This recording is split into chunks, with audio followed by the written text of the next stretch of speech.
भाजीपाल्यामध्ये आता रोज आमची 1 कोटी रुपयाची उलाढाल आहे। गुजरातमधनं आपल्याकडे शेंगा आहेत। सगळ्यात मोठं सोलापुरात काय असेल तर बाजार समिती असेल असं मला वाटतं। शेतकरी भवन एक आम्ही बांधणार आहे। जागा जर आम्हाला आमच्याच कॅम्पसमध्ये जर मिळाली, पेट्रोल आणि डिझेल पंप आम्ही चालू करणार आहे। सगळ्या व्हरायटीचा कांदा आपल्याकडे विकला जातो।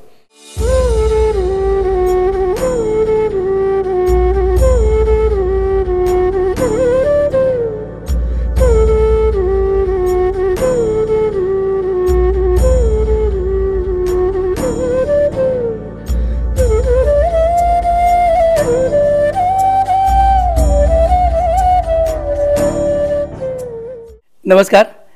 यस न्यूज मराठीच्या स्टुडिओमध्ये आज माजी आमदार आणि सोलापूर कृषी उत्पन्न बाजार समितीचे चेअरमन माननीय दिलीप माने साहेब आलेले आहेत। त्यांनी सभापती झाल्यापासून बाजार समितीमध्ये अनेक आमूलाग्र बदल झालेत। याच अनुषंगाने आपण आज त्यांच्याशी बोलणार आहोत। माने साहेब, आपलं यस न्यूज मराठीमध्ये मनापासून स्वागत।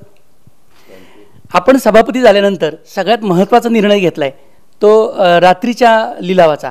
हा लिलाव प्रक्रिया काय असते आणि त्यातून काय रिझल्ट आपल्याला दिसलाय? रात्रीचा म्हणजे संध्याकाळचा लिलाव प्रक्रिया सुरू होती।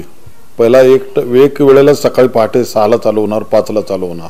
शेतकऱ्यांना खूप त्रासदायक होतं ते, म्हणजे पहाटे पहाटे आणायचं किंवा रात्री प्रवास करून ते आपलं भाजीपाला घेऊन यायचं। मग आपलं असंच विचार करता करता आम्ही केलं सगळं की आपण संध्याकाळी भाजीपाल्याचा लिलाव चालू केला तर काय होईल। काही जणांची मतं ऐकले, माझी कल्पना माझी होती, पण काही जणांचा विचार विनिमय केला। मग सगळ्यांनी म्हटलं तर चालू केलं तर बरं होईल आणि आम्ही तो रात्रीचा भाजीपाल्याचा लिलाव सुरू केला। आणि आज बघितलं तर जे सकाळ जे लिलाव होत होता त्याच्या 80% आता रात्रीच लिलाव होतं। त्यामुळं शेतकऱ्यांना खूप सोयीचं झालं, आडत्यांना झालं, व्यापाऱ्यांना झालं, सोलापुरातल्या मोठ्या हॉटेल व्यावसायिकांना झालं, किरकोळ भाजी विक्रेत्यांना झालं आणि सोलापूरच्या जनतेला सुद्धा अतिशय चांगल्या पद्धतीचं म्हणजे हे उपक्रम राबवलं ते चांगलं वाटलं। कारण की ताजी भाजी लोकांना मिळते, लोकांना मिळावं आणि हा प्रयोग आम्ही महाराष्ट्रात मला वाटतं आम्ही पहिल्यांदाच केलेला आहे आणि तो सक्सेस झालेला आहे असं आणि एक समाधान वाटतं की आपण केलेलं काम यशस्वी झालं आणि खूप मोठा परिणाम शेतकऱ्याला भाव पण चांगला मिळतो, ताजी भाजी सगळ्यांना मिळते आणि यामुळं आमचा उपक्रमाला आणि हे उपक्रम आता सगळीकडेच महाराष्ट्रात राबवलं जाईल असं आम्हाला वाटतं। सकाळचे लिलाव आणि संध्याकाळचे लिलाव यामध्ये कोणता मोठा फरक आहे आणि काय उलाढाल त्या माध्यमातून होते? संध्याकाळीचा लिलाव पहिल्यांदा आम्हाला वाटलं होतं थोड्या प्रमाणात जाईल, पण पहाटे होईल मोठ्या प्रमाणात, उलटं झालं। आता रात्री जवळजवळ 80% लिलाव पूर्ण होतो आणि सकाळी जे शेतकरी येऊ शकत नाहीत ते सकाळी एक 10-20% सकाळी येतात।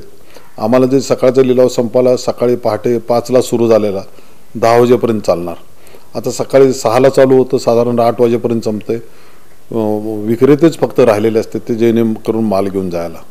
असं करून आमच्या ह्याच्यामध्ये साधारणतः भाजीपाल्यामध्ये आता रोज आमची 1 कोटी रुपयाची उलाढाल आहे, कमीत कमी 1 कोटी रुपयाची आहे। आणि कधी कधी सण वार सुट्ट्या असलं तर त्यावेळेला एक साधारणतः 1.5 कोटी रुपयेपर्यंत जाते। 1 कोटी रुपयाच्या आत तर बाजार समितीची आता भाजीपाल्याची उलाढाल होत नाही, 1 कोटी रुपयाच्या पुढे रोज होती। रोज सोलापूर कृषी उत्पन्न बाजार समिती ही राज्यामध्ये जवळपास 2ऱ्या क्रमांकाची बाजार समिती आहे। सेजचं उत्पादन असेल किंवा शेतकऱ्यांना एक भाव देणं असेल, अशा अनेक माध्यमातून आपली बाजार समिती अग्र क्रमांकावर आहे। या बाजार समितीमध्ये कोणत्या प्रमुख पिकांची किंवा फळांची आवक जास्त होते आणि त्या माध्यमातून बाजार समितीचा उलाढाल जास्त वाढतो, असे कोणती उत्पन्न आहेत? तसं महाराष्ट्रात आपण कांद्यामध्ये 1 नंबर आहे। इतर राज्याचं मी विचारपूस केली नाही की ना, असं मला वाटतं तसं बघितलं तर आपण दिल्लीनंतर वाशीनंतर सोलापूरच असेल असं माझं वाटतं। कारण काय, वाशी हे व्यापारी घेतलेले असते।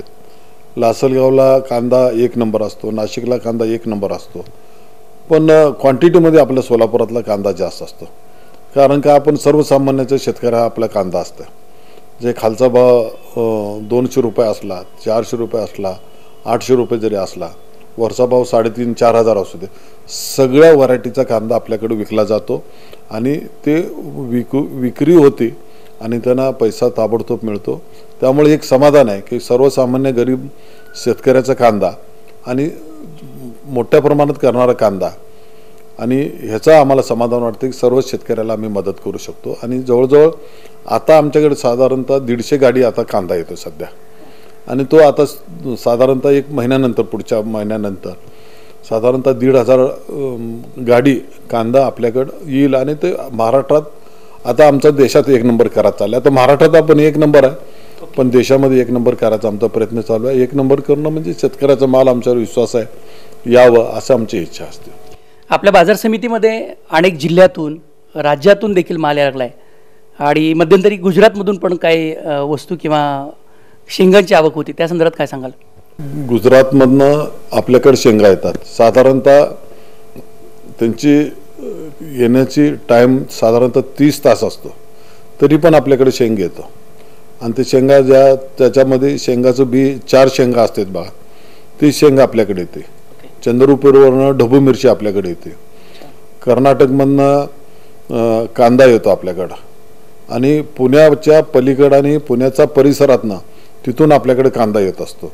डाळिंब आपल्या चांगोल्यावरनं येतो, नगरवरनं येतो, नाशिकवरनं येतो. डाळिंबसुद्धा आज आपण साधारणतः 1 नंबरला म्हणायला काय हरकत नाही. डाळिंबची पण आवक आता खूप मोठ्या प्रमाणात झाल्या. कालचीच आवक, हे सणसूद असतानासुद्धा वाहनं सगळीकडं बिझी असतानासुद्धा, वाहनं सगळीकडं गेली असतानासुद्धा कालचाच 8,000 कॅरेट साधारणतः आमच्याकडे डाळिंब आला होता. साधारणतः त्याला 200 रुपये रेट काल मिळाला. आज किती निघेल सांगता येत नाही, पण कांदा, डाळिंब हे प्रमुख आहेत आणि भाजीपाला. बाजार समितीमध्ये खूप मोठ्या प्रमाणावर वाहनं येतात, शेतकरी येतात, खूप मोठी उलाढाल होते. दररोज आपण जे 365 दिवस आणि 24 तास बाजार समिती सुरू केली, या माध्यमातून किती लोकांची आवक जावक बाजार समितीमध्ये असते? साधारणतः 10,000 ते 15,000 लोकांपर्यंत आवक जावक असते. कारण का आता 24 तास सुरू झालेले आहे. आणि आमचा जो स्टाफ आहे, कर्मचारी आहेत आमचे सगळे संचालक मंडळ आहे, प्रत्येकाने आता लक्ष द्यायचं ठरवलं आहे की प्रत्येक जसं जसं वेळ मिळेल त्यांनी बाजार समिती जातात, काय सूचना करतात, काय व्यापाऱ्याशी, काय आडत्याशी, काय शेतकऱ्याशी, हमाल तोलारांशी सगळ्याची संपर्क साधण्याचा प्रयत्न करत असतात. आणि साधारणतः 15,000 लोक रोज 15,000 येत जात असतील. वाहनं 5,000 रोज येऊन जात असतील. एवढ्या मोठ्या प्रमाणात सोलापूरमध्ये हे खूप मोठं, म्हणजे सोलापूर हे सगळ्यात मोठं सोलापुरात काय असेल तर बाजार समिती असेल असं मला वाटतं. आता सध्या बाजार समितीच्या माध्यमातून आपण मंगल कार्यालय बांधलं, बाजार समितीच्या माध्यमातून आपण कोल्ड स्टोरेज उभा केलं. आता बाजार समितीचं नक्की पुढचं टार्गेट काय आहे? शेतकऱ्यांसाठी काय करायचं प्लॅनिंग आहे? आम्हाला आता शेतकरी भवन एक आम्ही बांधणार आहे. जे शेतकरी येतात ते रात्रभर कधी कधी त्यांचा मुक्काम त्या कांद्याच्या पोत्यावर, भाजीपाल्याजवळ मुक्काम केलेले असतात, किंवा एखाद्या शॉपिंग सेंटरमध्ये, एखाद्या दुकानामध्ये असं मुक्काम केलेलं असतं. एक शेतकरी भवन एक बांधायचं आहे. आणि एवढे मोठे लोक येत असताना वयस्कर असतात, शेतकरी असतात, आजारी असतात, त्याच्यासाठी आम्ही एक कन्सल्टिंग म्हणून एक हॉस्पिटल आम्ही चालू करायचं ठरलेलं आहे. आता आमच्या बोर्डात विषय येईल आणि त्याच्याप्रमाणे एक 3 शिफ्टमध्ये 3 डॉक्टर्स, ब्रदर्स, सिस्टर्स, मावश्या, ECG, PCG जे काय प्राथमिक गरजा आहेत ते आम्ही हॉस्पिटलमध्ये आमच्या बाजार समितीमध्ये चालू करायचं आहे. आणि जर मंगळवारी बाजारामध्ये आमच्याकडे साधारणतः 2,000 ते 3,000 जनावरं येत असतात जर मंगळवारी. आणि वेटरनरी डॉक्टर पण माझं ठेवायचं चालू आहे की जर मंगळवारी डॉक्टर अटेंड राहायचं, जोपर्यंत बाजार भरतो तेपर्यंत, जाईपर्यंत सगळ्या ज्या म्हशी असतात त्या म्हशाचं दूध आपल्याला सगळ्याला आपण प्रायोरिटीने देतो. त्या म्हशा पण चेक केला पाहिजे, त्यांचा आजार झाला पाहिजे, त्यांचं ब्लड तपासलं पाहिजे, त्यांना कुठला डिसीज आहेत का बघितलं पाहिजे. असं तिथं पण आम्ही त्या जनावरांच्या 2 डॉक्टरांची नियुक्ती करणार आहे. आणि हॉस्पिटलमध्ये एक डॉक्टर नेमणार, त्यांच्या हाताखाली एक टीम तयार करणार आहे. अशा पद्धतीने एक हॉस्पिटल पण आमचं एक नियोजन आहे. तसंच एवढ्या मोठ्या प्रमाणात असताना लोकांना सोय होण्यासाठी डिझेल आणि पेट्रोल पंप आमचं चालू करायचा मानस आहे. कारण काय, बाहेर जाऊन डिझेल आणि पेट्रोलसाठी बाहेर त्यांना जावं लागतं. येणं जाण्यामध्ये आता पेट्रोलचा भाव जास्त आहे, डिझेलचा भाव जास्त आहे, त्याच्यात त्यांचं नुकसान होणे. ते आमच्याकडं 2-4 कंपन्यांची अप्रोच झालेलं आहे. आम्ही जागा सर्च करतोय की जागा जर आम्हाला आमच्याच कॅम्पसमध्ये जर मिळाली, पेट्रोल आणि डिझेल पंप आम्ही चालू करणार आहे. सोलापूर बाजार समितीमध्ये जी काही उलाढाल प्रचंड वाढली आहे, वाहनांची संख्या असेल, या अनुषंगाने आपल्याला सध्याची जागा किती आहे आणि जागेसंदर्भात काही इतर प्रस्ताव किंवा पर्याय याची काय चाचपणी सुरू आहे का? आमच्याकडं जवळजवळ 112 एकर जमीन आहे. आणि 112 एकर जमीन आता खूपच आम्हाला कमी पडते. इतकी दाटी झाली आहे सगळी की वाहनांची, शेतकऱ्यांची, व्यापाऱ्यांची, सगळ्यांचीच. तर आम्ही आमच्या समोरच एक कृषी केंद्राची जागा आहे, महाराष्ट्र शासनाचं जे कृषी केंद्र आहे दयानंद कॉलेजच्या बाजूला, त्या कृषी विभागाची जागेची आम्ही मागणी केलेली आहे. आता माननीय मुख्यमंत्र्यांना आमचे सहकारीने आमचे मित्र सचिनदादा यांच्यामार्फत ती एक 24 एकर जागा आहे, आमचा ठराव झाला आहे, पणनकडनं शासनाकडे पण गेलेला आहे. तर नामात्र भाड्याने मिळालं तर आमचं ती 24 एकर जागा घ्यायचं मानस आहे. किंवा काय टेक्निकल अडचणी आली असतील किंवा काय झालं असेल तर आम्ही त्याच रोडला स्वतःच्या आमच्याकडं निधी पैसा उपलब्ध असल्यामुळं आम्ही साधारणतः एक 50-100 एकर जागा घ्यायचा आमचं मानस आहे आणि तो आमचा प्रयत्न चालू आहे. ते मान्यता मिळाली त्याची जाहिरात देऊन आम्ही ती स्वतः जागा घेण्याचा आमचं मानस आहे की आज बघाच नाही, जसं बाबुरावांना चाकोते, शिवदार हे बघून बाजार समिती बाहेर नेली.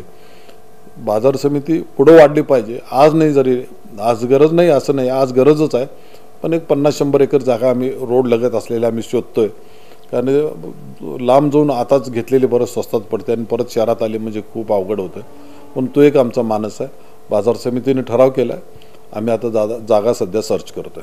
शेतकऱ्यांना real time data, real time माहिती मिळावी देशभरातील शेतकऱ्यांना, यासाठी आपण सोशल मीडियाच्या माध्यमातून जो काही सगळी दरपत्रक आहे वगैरे या संदर्भात सोशल मीडियाचा वापर करून बाजार समितीमध्ये काय नवीन पाऊल उचलले का? आम्ही आता आमचं स्वतःचं पेज तयार केलं आहे. ते म्हणजे फेसबुकवर आहे, इंस्टाग्रामवर आहे. आम्ही ट्रेनिंग पण दिलं आमच्या काही स्टाफना. त्यांनी रोजच्या रोज म्हणजे विदिन 1 मिनिट्समध्ये भाव तिथं झाला पाहिजे. आता भाजीपालाचा लिलाव झाला, 1 मिनिटामध्ये त्यांनी टाकलं पाहिजे की आज हे भाजीपालाचा लिलाव झाला. कारण काय, ते शेतकऱ्याला कळेल की कुठल्या बाजार समितीमध्ये आपल्याला भाव चांगला मिळेल, पुण्याला मिळेल का हैदराबादला मिळेल का नगरला मिळेल, कुठं आपल्याला भाव चांगला मिळेल. आमचं ते प्रामाणिकपणे राहील. आम्ही जे भाव निघेल ते आम्ही राईट टाकेल. आमचं तर स्वतःचं मानस आहे, लिलावाची प्रक्रिया सुद्धा त्या वेबसाईटवर टाकायची, लाईव्ह करायचं. म्हणजे ते शेतकरी जरी एखादा त्यांचा कर्मचारी किंवा नोकर, एखादा गडी जरी भाजीपाला घेऊन गेला, त्यानं लाईव्ह पण बघितलं पाहिजे की आमच्या मालाचा लिलाव काय चालू झाला आहे. असं स्वतःचं तयार केलं आम्ही. फक्त त्या काही गोष्टीमुळे राहिलेलं आहे, टेक्निकल गोष्टी पूर्ण झाल्या की ते आम्ही लाईव्ह करणार आहे. धन्यवाद मानेसाहेब. आपण अनेक संकल्प बाजार समितीचे व्यक्त केलेत, अनेक चांगली कामं करतायत.